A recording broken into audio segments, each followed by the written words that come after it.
Title: The Echoes Beyond. Chapter 1. The First Call.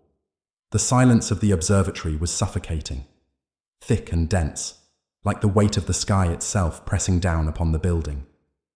The walls creaked under the strain of the night, and the hum of the cooling systems, which had always been a gentle background noise, now seemed alien, unnatural, as if it too were part of something that didn't belong. But it wasn't the hum that made things uneasy. It was the stillness, the air, heavy with anticipation, and the knowledge that something was about to change. Dr. Elias Miller sat at his desk, fingers hovering above his keyboard, staring into the glowing screen of the receiver. He was a skeptic by nature, a man who sought logic in every mystery, who found comfort in facts and figures. He had spent years studying the sky, devouring every bit of knowledge about the cosmos that he could get his hands on. But tonight, for the first time, the vastness of space didn't feel like a fascinating puzzle to be solved. It felt like an insurmountable void that was pressing against him, watching him, waiting. The team at the observatory had been monitoring signals from deep space for weeks, a routine operation in their pursuit of the unknown. There had been nothing unusual, just static, a whisper of radiation from distant stars and dying galaxies, the usual noise that filled the void between worlds. Nothing that would raise an eyebrow, nothing that would change the way humans understood their place in the universe. But tonight, everything was different. At first, it was so faint that they thought it was just another malfunction, the type of glitch they had become so accustomed to over the years. The static fuzzed on the speakers, as it always did, and Elias barely gave it a second thought. He leaned back in his chair, rubbing his eyes. He was exhausted. Weeks of late-night shifts were beginning to take their toll. But then something happened. Something that didn't belong. A voice. It wasn't the static hum of cosmic radiation, nor was it the soft echo of celestial interference. It was a voice, clear, unmistakable, almost human. "Who is there?" The words didn't make sense at first. Elias sat upright, staring at the speakers, as if he had imagined it. He checked the equipment, adjusting the dials, making sure the signal was properly calibrated. The static returned, the regular hum of background noise filling the air again. But beneath that hum, faint but unmistakable, the voice repeated itself. "Who is there?" Elias's heart raced, his breath caught in his throat. It wasn't possible. It couldn't be. He had been working with these instruments for years. They had never picked up anything like this. No voices, no clear signals, nothing resembling communication. Yet there it was, clear as day, coming from the depths of space, as if someone was reaching out to them. He glanced at his colleagues, all of whom were engrossed in their own work. There were only a few of them at the observatory that night, but Elias had never felt more alone in that moment. He quickly turned to his workstation and ran a diagnostic, checking everything, trying to dismiss what his ears were telling him. This had to be a mistake, a malfunction, an artifact of the system's delicate setup. But when he checked the frequency again, it was still there. The voice was still there. "Who is there?" The voice was slow, deliberate. Each word dragged itself from the silence, as if it had been waiting for someone to listen. Elias's fingers hovered over the keyboard, uncertain of what to do. He had been trained for this, of course. He knew the protocols, report it to the team, analyze the signal, determine its origin. But none of that felt real in this moment. He didn't know if he was dealing with a simple glitch, an anomaly in the system, or something that was far more terrifying. He pressed a button, sending a small burst of frequency back into the cosmos, hoping that whatever had sent the signal might respond. The voice had seemed curious. Maybe it would answer. Maybe it was just a fluke. But as soon as he sent the response, the atmosphere in the room seemed to shift. The lights flickered once, then twice, casting long shadows across the room. The temperature in the observatory dropped, a chill creeping into the air that made Elias's breath catch in his throat. The voice returned, louder now, clearer, more confident, more insistent. "Where are you?" The words echoed through the silence, shaking Elias to his core.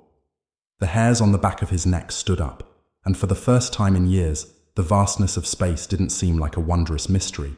It felt dangerous. The voice didn't just carry across the airwaves. It reached him, as if it were speaking directly into his mind. A surge of panic gripped him. This wasn't just an anomaly. This wasn't just some cosmic echo. This was something that knew him, knew they were listening, knew they were there. But what was it? And where had it come from? Elias turned to his colleagues, his breath quickening. He needed to share this with them, needed to make sense of what was happening, but no one was paying attention. They were still lost in their work, unaware of the growing terror around them. He reached for his radio, but just as his hand touched it, the voice came again. "Where are you?" The words wrapped themselves around him, closing in, pressing on his chest. This time the voice wasn't just a distant echo. It felt close, so close. It was as though it had left the confines of the speakers and was now inside his head, its presence pressing against his mind. Elias's stomach churned, his fingers shaking as he typed in commands on his console. He tried to send another burst of frequency into the void, hoping to establish some kind of connection, but as soon as he did, something shifted. The air around him thickened, and a low hum filled the room, coming not from the equipment, but from the walls themselves. The temperature dropped further, and a low, almost imperceptible groan rumbled through the building. The voice spoke again. "Do you hear me?" This time it wasn't just a voice. It was a command, a presence. Elias's hands froze on the console. It wasn't just asking questions anymore. It was demanding answers. "Answer me." The air grew oppressive, the weight of something unseen pressing down on him. It was as if the space itself had become alive, filled with a presence that was older than the stars. Something that existed in the spaces between time, between thought. Elias could feel his mind unraveling, his thoughts no longer his own, as if the voice was inside him now, pulling at the fabric of his very consciousness. He turned to his colleagues, but they remained oblivious, working at their stations. None of them could hear the voice. It was only him. "Answer me." The voice, still insistent, almost desperate, filled his ears, but this time it was different. He could feel the air vibrating with something terrible, something that lurked just beyond his understanding. He could sense the hunger in the words, the desperation. It wasn't just curious anymore, it was angry. Elias's mouth went dry. He felt like his very soul was being pulled into the void with every syllable. His body screamed to run, to flee, but his feet were rooted to the floor, his hands frozen to the console, his mind no longer his own. "Answer me." With a sudden jolt, the power cut out, and everything went black. When Elias opened his eyes again, the room was silent.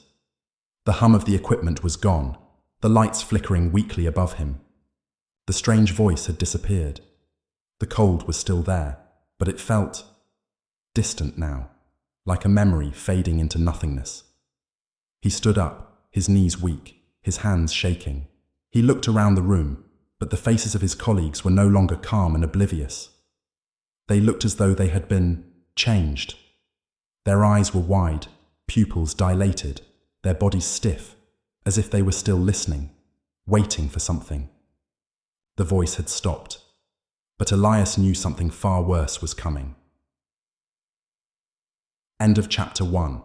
In this first chapter, we introduce the unsettling discovery that leads to the gradual unraveling of Jason's and humanity's reality.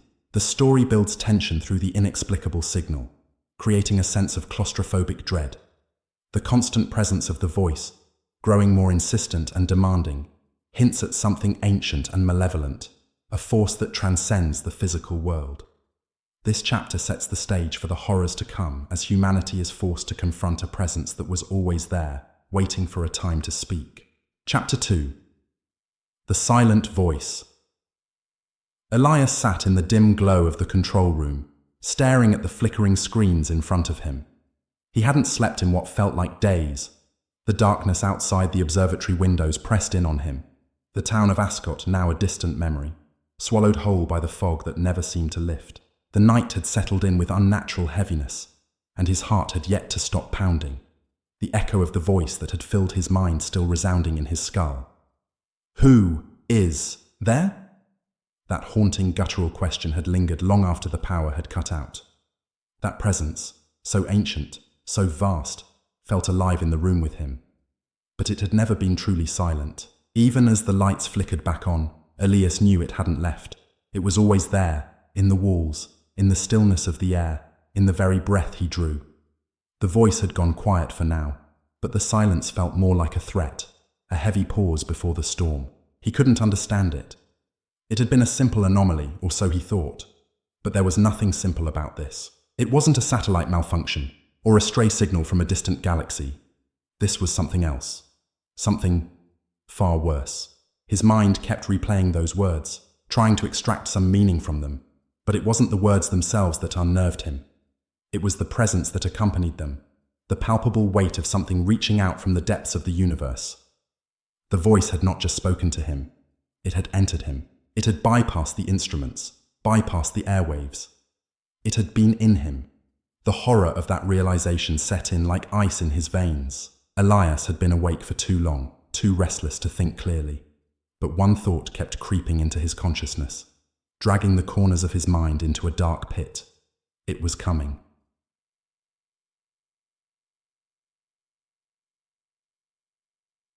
Hours passed. The observatory's control room felt smaller with every second. The air was thick, stifling, and the pressure in the room seemed to weigh on Elias's shoulders. He tried to focus on the data, on the signals that were now flooding in from the vast expanse of space. But everything felt wrong. The instruments blinked and hummed, flashing static and odd frequencies.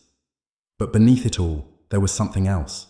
A feeling, an infection, like the very space around him was growing twisted, like he was no longer in control. The voice had not been a product of technology. It hadn't been some distant whisper from the cosmos. The voice had been inside him, and the moment it had made contact, something deep within the fabric of reality had torn. Elias could feel the fraying edges of it, like a thread unraveling from the world's very seams. There was a soft ping from one of the monitors, something new. He looked down, eyes narrowing. A signal, faint but undeniable, had appeared on the screen. It was low frequency, almost drowned by the usual background noise. But there was something different about it. His fingers hovered above the keyboard as he clicked the control, zooming in on the signal. The voice was gone for now, but Elias knew it wasn't really gone. It was just waiting for the right moment. But this new signal was unmistakable. It was familiar. He froze. The static hiss on the monitor seemed to rise in pitch, the buzzing growing louder in his ears. He tapped into the signal's source, trying to triangulate its position. But it wasn't like anything he'd encountered before. It wasn't even a regular signal. It was fragmented, broken, like a puzzle piece from a broken reality. And then he saw it. A name. Or something that looked like a name. 3 words, scribbled across the screen in jagged, unsettling text. It knows you. Elias's hand jerked back from the console. A cold sweat broke out across his skin. His breath came in shallow bursts as his mind raced.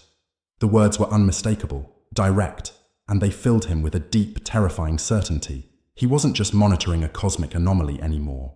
He wasn't simply dealing with an extraterrestrial intelligence. This presence was already here. It had never been out there in the stars. It had been inside him from the very beginning. He jumped to his feet, rushing to the control panel to shut off the systems, to sever the link. But as his fingers danced across the keys, he found that the systems had already locked themselves. He could no longer control the monitors. The equipment hummed, as though it had a mind of its own, the readings warping and twisting into something he couldn't understand. A flash of light burst from the main screen, blinding him momentarily. He stumbled backward, raising his hand to shield his eyes. When the light faded, the screen flickered and settled into a new display, one he wasn't prepared for. "Where are you?"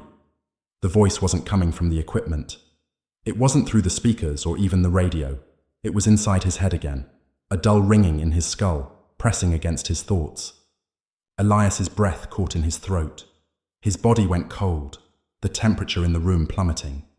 For the first time in his life, he didn't feel the weight of knowledge or the warmth of discovery. He felt naked, exposed, and utterly insignificant. And then, the room seemed to breathe. The walls, once solid, seemed to pulse, the faintest rhythm vibrating through the air. Elias staggered backward, staring at the equipment, at the walls, at the ceiling. Wherever his eyes went, something shifted, like a ripple in reality. It was subtle at first, like the room was alive, aware of his presence. And then, there it was. Movement. Something shifted in the corner of his vision. He whirled around, breath hitching in his chest. The room, still and silent a moment ago, now felt full of something that wasn't there before. His heart thudded painfully in his chest as he looked around, straining to see through the thickening fog in the corners of his mind. A dark figure, shadowed and indistinct, stood at the far end of the observatory. Elias felt his heart stop as the figure shifted, its outline blurring into the walls, stretching in unnatural ways. It wasn't human. It wasn't anything he could recognize. It was like a hole in the air, a fracture in the very space surrounding him. The voice came again, its words slipping into his mind, louder now, as though it had moved from a whisper to something more tangible. "Where are you?" Elias tried to scream, to move, but his limbs felt heavy, like they were no longer his. The room was spinning. The figure, now more distinct, was stepping toward him, its movement slow, deliberate, and inhuman. He could feel it moving inside him, crawling beneath his skin. "Where are you? I know you're here." The voice echoed in his ears, over and over, like a chant. It was inside him. He could feel it in his blood, in his bones, seeping into his thoughts. And in the distance, beyond the misty shadow that loomed before him, something stirred. Something larger than the figure. A vast, empty presence that seemed to fill the entire room. And then, the world beyond it. And that's when the walls began to dissolve. Elias gasped, snapping awake. His body jerked as if ripped from a dream, his arms shaking, his head spinning. The same deafening hum that had filled the air moments before was gone, replaced by a deep, unnerving silence. He was no longer in the observatory. He was no longer alone. The room around him wasn't just empty. It was void, dark and endless, stretching outward beyond what his mind could comprehend. He felt as though he were floating, drifting away from his body, as though he was being pulled towards something terrible. The sound of his heartbeat was all he could hear, pounding louder, faster in his ears. A figure appeared before him, just as it had in the observatory, but now it was closer, too close. Its features were hidden, cloaked in darkness, but Elias could sense it watching him, waiting. It was no longer just a figure. It was a force, an entity that lived in the cracks between space, in the forgotten crevices of existence. Its presence was wrong. It didn't belong here. It didn't belong anywhere. "Where are you?" The voice rasped in his mind, closer now, pressing into his skull, rattling his thoughts. "I can feel you. You cannot hide from me." Elias's body trembled as the figure reached out. He opened his mouth to scream, but no sound came. The entity was upon him now, its presence suffocating, the air thick and heavy with its weight. It didn't matter that he couldn't understand it. He could feel it. He could feel everything. It was the absence of everything, the emptiness of space, the vast endless void that had been waiting for him. And then there was nothing but the voice. "We are here." Chapter 3. The Echo of the Abyss. The silence was unbearable. Elias couldn't remember the last time he had heard a human voice. Time seemed to stretch in front of him like a vast empty road, no end in sight. There was no day or night anymore, no distinctions between 1 hour and the next. The observatory, once a place of discovery and purpose, had become a tomb. The room around him felt like a cage, the air thick and suffocating, filled with something he couldn't define, something that pressed against his chest as though trying to crush him from the inside. The voice. He could still hear it. It was always there. A soft hum in the back of his mind, a low murmur, like the constant vibration of an unseen presence. "Where are you? I know you're there." The words bled through his consciousness like ink spreading in water, seeping into every crack, filling the empty spaces of his thoughts, dragging him deeper into a madness he couldn't control. Every time Elias thought he could shut it out, every time he tried to focus on something, anything else, the voice would return, demanding to be heard, demanding to be acknowledged. But the more he listened, the more he realized something far worse was happening. It wasn't just a voice, it was a force, an ancient predatory force that had been waiting for him, waiting for them. The walls in the observatory were no longer solid. Elias could feel them bending, warping, as though the room itself was alive. Every shadow seemed to twist and stretch toward him, pulling his focus. His vision blurred, flickering in and out of clarity. The edges of the room seemed to tear apart in his mind, like a canvas unraveling, showing a glimpse of something beyond. What is this? He couldn't remember how long it had been since the power failure. The monitors were still dark, the controls unresponsive. The equipment should have been back online, but nothing worked the way it should. The facility was no longer just a building. It had become part of the thing that was watching him, part of the force that had entered his mind and taken hold. Elias moved to the corner of the room, pacing in the cold, sterile space. The sound of his footsteps seemed unnaturally loud, echoing in the emptiness. He had locked the doors behind him hours ago. But even so, he felt like someone, was watching him from the shadows. His breath quickened as he looked around, half expecting something to move, something to shift in the dark corners of the room.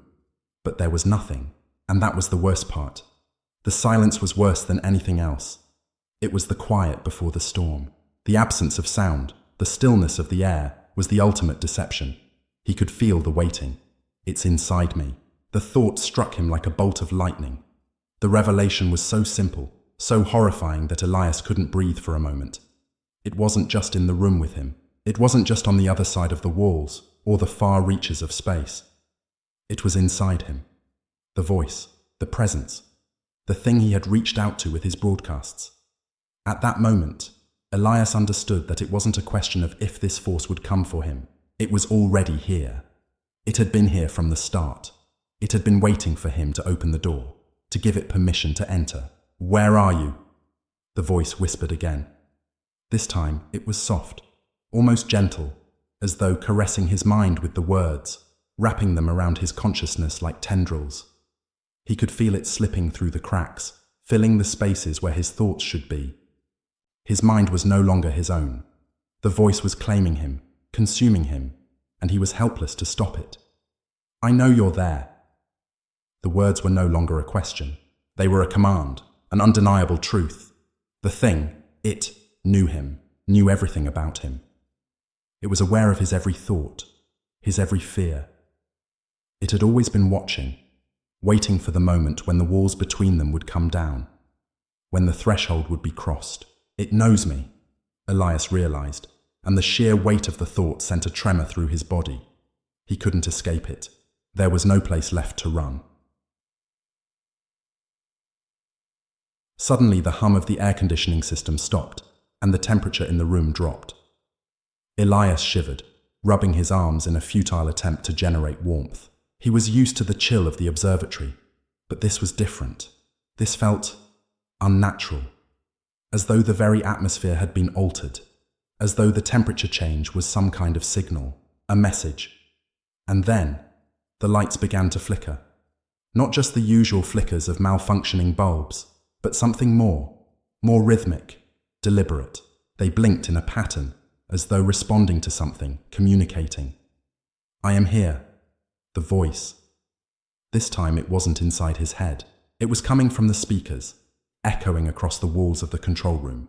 But it wasn't the voice of a person. It wasn't the voice of an alien intelligence, or even some disembodied force. It was something older, something more terrifying. "I am here, and you are mine." The words seemed to pierce through the very air, vibrating in his chest. His body jerked involuntarily, as if something was pulling on his very bones. His fingers twitched, and before he could stop himself, his hand reached out toward the console, his fingers gliding over the controls, as though compelled by some outside force. He tried to stop, tried to tear his hand away, but it was no use. His body was no longer his own. His mind wasn't his own. The force was inside him, controlling him, making him act against his will. The screen in front of him lit up, the monitor glowing with an eerie light.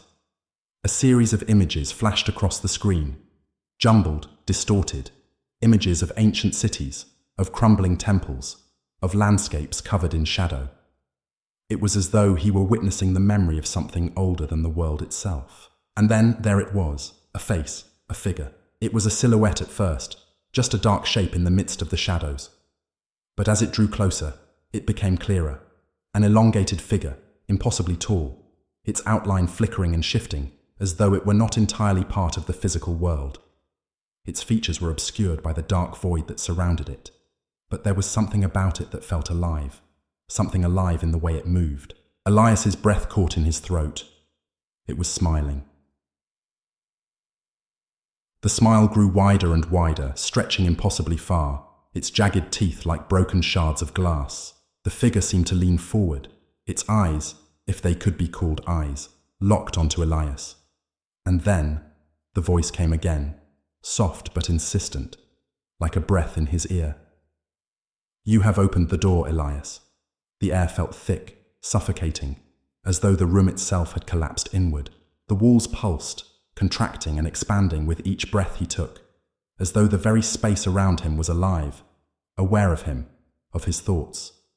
He felt his own mind unraveling, slipping away into the dark maw of whatever was pulling at him, dragging him down. "Now you are ours." The words were a command. The words. There was no question, no room for doubt. It was not an invitation. It was an inevitable truth. Elias belonged to it now. The land, the force, the ancient presence that had existed long before humanity had ever dreamed of the stars. And then, the room went silent. Too silent, as if something had shut the door between their worlds. The air felt heavier than it had ever been, and Elias's thoughts began to blur. He felt detached. His limbs felt weightless, as though he were sinking into the ground. There was no sound, no sensation, except for the overwhelming pressure that seemed to rise from the very walls. "We are waiting." The words echoed, and for the first time, Elias understood what they meant. It wasn't just him, it was everyone in the world. He wasn't the first, he wouldn't be the last. There were others too, and they would fall. One by one. The figure, now fully manifested in the screen, reached out toward him, its elongated hands stretching impossibly long, coming toward him with an air of finality. And then, everything went black.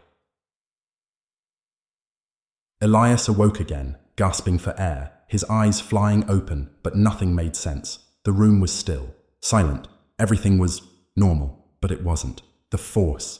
It was still here. It had never left. He looked at his trembling hands, his pulse racing in his ears. The presence was inside him now. He could feel it, and he knew, with bone-chilling certainty, that the voice would never stop. End of chapter 3. In this chapter, the psychological terror reaches a new level. Elias is fully consumed by the entity, its influence growing stronger, making him question what is real and what is part of the supernatural nightmare encroaching upon him. The terrifying figure that emerges further emphasizes the overwhelming and malevolent force that has invaded his world. The story builds toward an eventual realization that Elias is not just trapped within the walls of the observatory, but within a reality that is collapsing under the weight of an ancient, insidious presence. Chapter 4. The Weaving of Shadows. Elias awoke with a jolt, his eyes flying open to a darkened room. His heart pounded violently in his chest, as if it had been running a marathon in the silence of his dreams. Sweat slicked his skin, the cold of it stinging as he gasped for air, each breath coming in short, shallow bursts. The oppressive atmosphere of the observatory was heavier than ever before, pressing in on him like a tangible thing, suffocating him with its weight. The absence of sound was the first thing he noticed. The usual hum of the equipment, the gentle whirring of the cooling systems, the ambient hum of power that filled the space like an invisible pulse. All gone. It was as if the world itself had stopped, leaving only the crushing, stifling silence in its wake. The room around him felt different. No, not just different. Wrong. Elias closed his eyes, swallowing hard, trying to push back the panic that was beginning to rise in his chest. His hands trembled as he reached out for the edge of the desk, steadying himself. He wasn't sure if it was the isolation of the observatory, the late hours, or the overwhelming exhaustion that had begun to sink in. But everything felt off. The air in the room was thicker, like the pressure of the space itself was building, pushing in on him. It was as if the very walls of the observatory were no longer just walls. They were alive. It had been days since the signal had first arrived. Days since the voice had spoken directly into his mind. "Who is there? Where are you?" Those words hadn't left him. They echoed in his thoughts, weaving themselves into the very fabric of his reality. The voice, so cold, so insistent, was no longer just a distant memory. It had become an inseparable part of him. Elias stood up slowly, his legs feeling weak beneath him. He shuffled toward the monitors, almost hesitating to approach them. His fingers brushed lightly against the console, but the usual sense of control he had felt in this place was now gone. The screens were dark, lifeless. The equipment had shut down, and there was no indication of why, no warning, no signs. It was as though the entire observatory had been cut off from the rest of the world, leaving him stranded in an endless, suffocating silence. His fingers hovered over the keyboard, trembling as he tried to turn the equipment back on. But the machines didn't respond. The room was eerily quiet, except for the sound of his breathing, ragged and quick, filling the space. Elias's gaze flicked to the walls. The shadows in the corners of the room seemed darker, deeper, like they were pulling in on themselves. The air felt heavy, as if the very room were shifting, warping, but he couldn't explain how or why. He could feel it, though, this growing presence, like a pressure building on his chest. He tried to focus, tried to clear his mind, but it was impossible. The voice had never left him, and now it was closer, inside his head, wrapping itself around his thoughts, distorting them, drowning him in its cold, unrelenting grip. He had tried to ignore it, but it was impossible. The voice was becoming louder, clearer, like a tide of whispers crashing against the walls of his sanity. "Where are you?" The words came again, but this time they weren't a question. They were a command, a presence. Something pulling at the very edges of his thoughts, reaching into his consciousness and pulling him deeper into the void. Elias gripped the edge of the console, his nails digging into the cold metal as the room seemed to warp, the walls closing in around him. His heart beat faster, and his breath grew more erratic. He could hear it now, the hum, the low, constant vibration that filled the air. But it wasn't coming from the equipment. It was coming from somewhere else, somewhere deeper. The space around him seemed to thrum with it, a rhythm that had no source, no origin. It was just there, like the pulse of something alive, something ancient, something vast. "You opened the door." The voice spoke again, its words clear, sharp and direct, as though it was a presence in the room with him. As if it had been waiting, watching, biding its time for him to finally understand. Elias squeezed his eyes shut, his body trembling uncontrollably. His chest felt tight as the pressure in the room grew even stronger, heavier, suffocating. The voice was not just inside his mind anymore. It had taken root, had crawled beneath his skin, infiltrating every thought, every fear. It was all he could hear now. The outside world had ceased to exist. There was nothing left but the dark presence, the voice, the sensation, the feeling that he was no longer alone, that he had never been alone. Suddenly, the temperature in the room dropped. A chill ran through Elias's body, settling deep into his bones. The cold was unlike any chill he had ever felt. It was as though the room itself had been drained of warmth, of life, leaving only a deep, unnerving frost in its wake. He could see his breath in the air, swirling in front of his face, each exhale misting the air like a fog. Elias's head snapped up as the temperature continued to plummet. The walls, they were moving, not literally, but in some strange, distorted way, as though they were no longer static, no longer confined to their original form. He could see the shapes of the shadows flickering in the corners of the room, stretching and pulling at the edges of the walls.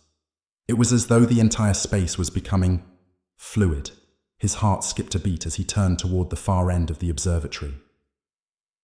A shape was emerging from the shadows, tall and slender, impossibly long. The figure flickered in and out of the periphery of his vision, its form shifting with each blink. never fully solid, never fully there. It seemed to move with the shadows themselves, its edges bleeding into the darkness. "Where are you?" The voice spoke again, but this time it was no longer confined to the speakers. It wasn't coming from the air or the monitors. It was inside him, around him. He could feel it, in his skin, in his bones, in the deepest parts of his soul. It was everywhere. The words wrapped themselves around his body, suffocating him, making it hard to breathe. Elias staggered backward, his legs faltering as he tried to take a step away from the figure. But it was moving toward him, slowly, deliberately. It was taller than anything human, its silhouette impossibly thin, its limbs stretching and bending in unnatural ways. Its face remained hidden, obscured by the darkness, but the emptiness within the shape was undeniable. "We are waiting." The words crawled under his skin, and the temperature dropped even further. His teeth began to chatter uncontrollably. He pressed his hands to his chest, trying to steady himself, but it was no use. The presence was growing stronger, filling the space, pressing against him, suffocating him. The figure continued to move forward, its long arms reaching out toward him. Elias couldn't move. He couldn't think. His body had frozen in place, as though his very will had been sucked out of him. The air was thick with the presence of the entity, and with it came an overwhelming sense of doom. There was no escape, no way out. This thing had always been here. It had always been waiting. As the figure drew closer, Elias tried to scream, to call for help, but the sound never came. It was as if his voice had been stolen from him, replaced with the steady rhythmic hum of the thing that was closing in on him. His thoughts began to fragment, spiraling into a haze of dread and confusion. The room around him began to distort, warping and stretching, as if the fabric of reality itself was unraveling, revealing what lay beneath. And then, everything went dark. When Elias awoke, he wasn't sure how much time had passed. His body felt as though it had been stretched thin, drained of energy, yet still buzzing with an electric hum beneath the surface. He opened his eyes, and the first thing he saw was the void. A vast, empty darkness that stretched beyond the walls of the observatory. He felt weightless, as though he were floating in space, his body suspended in nothingness. But it wasn't space. It wasn't the stars. It was a place far darker, far colder and far more wrong. "Where are you?" the voice whispered again, but this time it wasn't outside him. It was inside him. It had become him. He reached out with trembling hands, but there was nothing. No walls, no controls, no observatory. The only thing that existed was the voice, the presence, the hum, the waiting. And then, the walls of the void began to shift. End of chapter 4. In this extended version of chapter 4, Elias's experience intensifies as the malevolent force grows stronger, warping not only the physical world around him, but also his mind and perception of reality. The psychological horror deepens as he faces the full scope of the entity's control over his consciousness, and the line between what is real and what is not continues to blur. This chapter sets the stage for a deeper descent into the horrors of what has been unleashed. Chapter 5. The weight of the void. The void had swallowed him whole. Elias had no words for what he was experiencing now. There was no name for it, no description that could adequately capture the cold, suffocating grip of it. The world around him no longer felt like the observatory. It no longer felt like reality. It felt like he was standing on the edge of something vast, something ancient, something alive. The air was thicker now, pressing down on him like a weight that sank into his skin and bones. His vision wavered, as if he were seeing through fog, the shadows around him no longer mere darkness, but moving, stretching and reaching for him. He could feel the presence. It was inside him now, deep within him.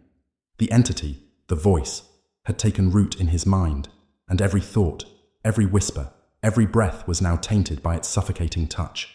The lines between Elias and the force had blurred. He could no longer separate where he ended and the entity began. It was everywhere, behind his eyes, inside his skull, in his thoughts. It was a constant crawling presence that never ceased, never faltered. Elias could feel it moving inside him, like a slow creeping infection that spread through his veins, wrapping around his heart and squeezing. It was patient, as though it had all the time in the universe to wait for him, to take him piece by piece until he was nothing but a vessel, an empty shell filled with the whispers of its power.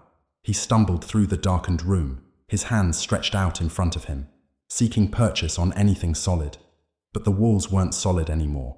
The floor beneath him felt soft, almost yielding, as if it were a surface made of thick, wet clay, slowly sucking him down. The room stretched and warped in ways that defied logic, the shapes around him bending and curling like smoke, disappearing into the shadows, only to reappear in a different form moments later. There was no corner, no edge, no place to rest.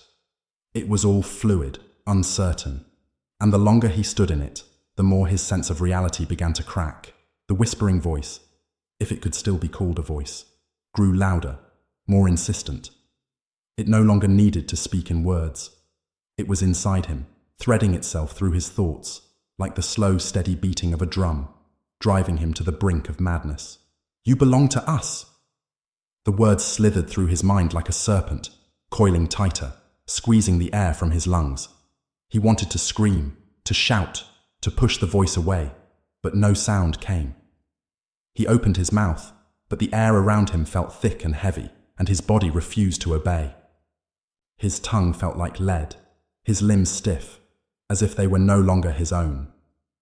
"We are here." The voice was no longer a question. It wasn't asking if it could come closer. It was demanding to be felt. Elias felt it in his chest, in his gut, pulling him toward the center of the room, toward the place where the shadows seemed to be gathering. He looked around, his vision beginning to blur. The walls seemed to pulse, contracting and expanding like a breathing organism. His chest felt tight, and his mind was spinning, the thoughts disintegrating into fragments that slipped away before he could hold on to them. He wanted to scream again, but the sound died in his throat. The fear that churned in his stomach grew darker, deeper, and it wasn't just his own fear anymore. It was theirs, the entities. The shadows shifted, forming into shapes that flickered and melted away before his eyes, like figures too large for this world, reaching toward him. His breath came in shallow gasps as the room began to shrink, the walls narrowing in on him, pressing him into the center of the room, into the waiting darkness. He could feel the pressure building. The air was thick with it, an undeniable weight that pressed down on him, suffocating, crushing him. "Where are you?" The voice was no longer asking. It was commanding. The presence in the room was no longer distant. It was close. Too close. The walls seemed to tremble with its intensity, and the shadows seemed to close in tighter, swallowing the light, bending it to their will. The temperature dropped again. The chill was so sharp it made his teeth ache. Elias's body was shaking uncontrollably now, his hands numb, his skin tingling with the cold that seemed to seep into his very bones. He tried to move, tried to pull away, but his feet felt rooted to the ground, stuck in place. The shadows were all around him now, thick and heavy, like ink spilling across the room, and he could feel them moving closer, stretching toward him, crawling along the walls. He needed to move. He had to get away, but his body was frozen, paralyzed, as if the very darkness in the room had wrapped itself around him, binding him to the spot. "We are waiting." The voice came again, filling his mind, suffocating his thoughts. It was no longer just a whisper. It was loud, filling his skull with its presence, pounding against the inside of his head like a drum, a constant, unrelenting beat that seemed to reverberate in every part of his body. His heart pounded in time with it, his chest tight with panic as he tried to hold on to something, anything, to keep his mind intact. But there was no escape. The room around him twisted again. The walls stretched, then collapsed, folding in on themselves until there was nothing left but blackness. The shadows were everywhere now, swirling, moving, engulfing him in their dark embrace. He could feel them around him, pressing against his skin, crawling into his mouth, down his throat, suffocating him, until there was nothing left but the endless hum of the voice in his mind. "We are one now." The words rang through his skull, louder, clearer than ever before. They filled him up, carving away everything else. The figure, the presence, was now inside him. It had taken root in his very soul, entwining itself with his thoughts, pulling him toward it, pulling him into the darkness where there was no light, no escape. His body gave out. His knees buckled beneath him, and he collapsed onto the cold, soft floor. He could feel the room closing in, pressing against him, the shadows encircling him like a noose, pulling tighter and tighter with each passing second. "We are waiting." The voice echoed in his mind, but it wasn't a question anymore. It was a fact. It was the truth. And then the shadows rushed toward him. Elias awoke again, gasping for air, his hands flying to his chest as if to pull his breath back into his body. The familiar walls of the observatory greeted him, but the room was different. It was colder, darker. The light from the screens was dim, flickering like a candle struggling against a gust of wind. He sat up quickly, glancing around the room, his breath still coming in sharp, jagged gasps. But he wasn't alone. The shadows had returned, and they were no longer just shadows. They had form now, shape. Dark, shifting figures standing at the edges of the room, watching him. Their outlines were indistinct, like silhouettes burned into the fabric of his vision, flickering in and out of existence. They were closer now, pressing against the corners of his mind, reaching into the deepest recesses of his thoughts. "You are ours now." The voice came again, not through the speakers, not from the air, but from inside him. It wasn't a question anymore. It was an invitation, a declaration. There was no longer a line between him and the entity, no separation between his thoughts and the presence that had filled his mind. He was one with it now, one with the shadows, one with the waiting. He stumbled to his feet, his body moving on instinct, though he wasn't sure where he was going. There was no escape. He could feel it now. His mind was no longer his own. His body wasn't his own. He was a vessel, a conduit for the force that had claimed him, that had woven itself into the very fabric of his being. The shadows closed in on him, pressing in from every side. There was nowhere to hide, nowhere to run. He could feel them tightening, drawing him in, until all that remained was the voice, the darkness, and the endless waiting. End of Chapter 5. In this extended version of Chapter 5, Elias's descent into madness becomes more pronounced. The force that has been creeping closer takes on a more tangible form, filling the room, his body, and his mind. As the entity grows stronger, Elias's grip on reality shatters further, leaving him trapped in a nightmarish loop. The chapter plays with the themes of isolation, psychological unraveling, and the suffocating presence of the supernatural, as Elias faces the inescapable truth that he is no longer his own. The shadows, the whispers, and the weight of the darkness all build to an overwhelming crescendo, with Elias helpless in its grasp. Chapter 6. The collapse of the self. The void swallowed him whole. Elias had no sense of time. The world had become a blur of dark shapes and suffocating silence. He had no idea if he had been trapped in this place for days, hours, or moments. The walls, the cold, suffocating walls, pressed in on him. The shadows seemed to close in around him, curling and stretching, their forms flickering and changing in the dim, flickering light. He couldn't tell if the room was real anymore, or if it was just a reflection of the force that had taken hold of him, warping everything it touched. There was no escape from the room, no escape from the mind. The presence was everywhere. The entity, the force that had first whispered to him from the dark corners of the universe, was inside him now. His body had become its vessel, its host. His thoughts were no longer his own. Each pulse, each heartbeat, felt like it was being directed by something else.